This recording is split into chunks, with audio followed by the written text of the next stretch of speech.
This is Real News Media TV, coverage you can trust. Please like, share, subscribe, and hit the notification bell. Select all for daily news updates. Cave Valley flooded from heavy rain. Heavy rain, which have been affecting various parishes over the past 24 hours, has left Cave Valley in southwest St. Anne flooded. Residents have been unable to leave their homes, and motorists have been forced to use alternate routes since Thursday afternoon.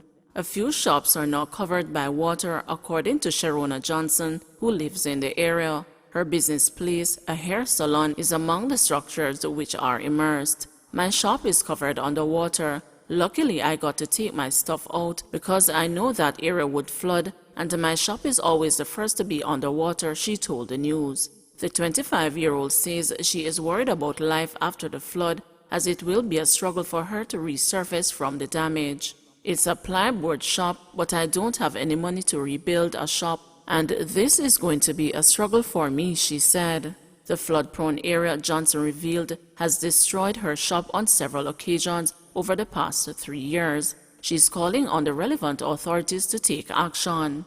They should broaden the riverbeds where the water would flow easily without having to enter the town area, so we won't have to go through this all the time, she said.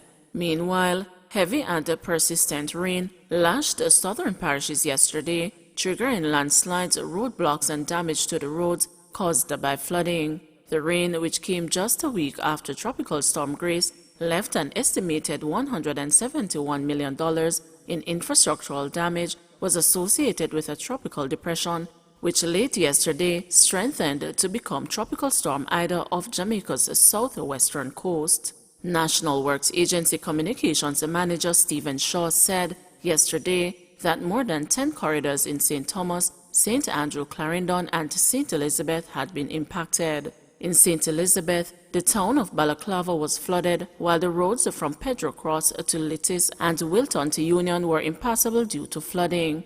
Disaster coordinator for St. Elizabeth, Arnella Lewis, told the news that several roads were impacted by flooding and fallen trees. There were reports of flooding in Black River, Santa Cruz, Fonthill, Locovia to Mountainside, and Brampton. A whole lot of things are happening across the parish. We are having some flooding in Black River. Over at the St. Elizabeth-Manchester border and the New Forest area, there has been a lot of flooding along roadways, Lewis said. The Dr. Rock Road in Santa Cruz, there has been flooding. There were a number of fallen trees that blocked roads, including the Black River to Loana Main Road, she added. Lewis disclosed that several businesses in Balaclava, including a gas station and supermarkets, had been impacted by the flooding. The roof of a 3-bedroom house was blown off by strong winds in Littis. There was a freak storm and it affected at least 2 houses on 3rd Street. The roof of the 3-bedroom house is gone. We have notified our Ministry of Labor team and they are assisting in that regard, said Lewis. I have been getting reports of heavy rain across the length and breadth of the parish, she added. Councillor Leighton Smith, People's National Party Myersville Division, said a car was damaged by a fallen tree in Littis and a house lost its roof, but the occupants refused to leave the dwelling. The roof of the 3-bedroom house, all the rooms except one, was blown off. There is a sick person there, so that's why the family don't want to move into the shelter at Littis Primary School, he said. Up to late yesterday, the shelter was on standby. As Smith said, none of the residents in the area wanted to leave their homes. If the rain continues to fall, we will open that shelter because some of the roads in the area are flooded, he said. In the Braze River Division, there was flooding in Pepper, Goshen, Grossmond, Braze River, and Georges Valley, according to the Councillor Donovan Pagan of the PNP. In Manchester, residents of Alligator Pond and New Forest up to late yesterday were closely watching flooding in their communities, with at least one shelter at New Forest Primary School being on standby. Omar Robinson, a resident of Alligator Pond, said people were forced to take alternative routes to access their homes following flooding along the Alligator Pond to God's River Road. The road that takes you from Alligator Pond to Clarendon, it is now impassable, engulfed with a lot of water. The other area affected is Lane at New Forest, where the water has overrun the culvert, and now a household that lives nearby, they are thinking of evacuating, he said. In Mandeville, the Carteret Road, Bonita Crescent, Levy Lane, Villa Road and Harriet Meadows were flooded. Villa Road in recent months had undergone major drainage work, but that was not enough yesterday as the road as well as a commercial property was flooded.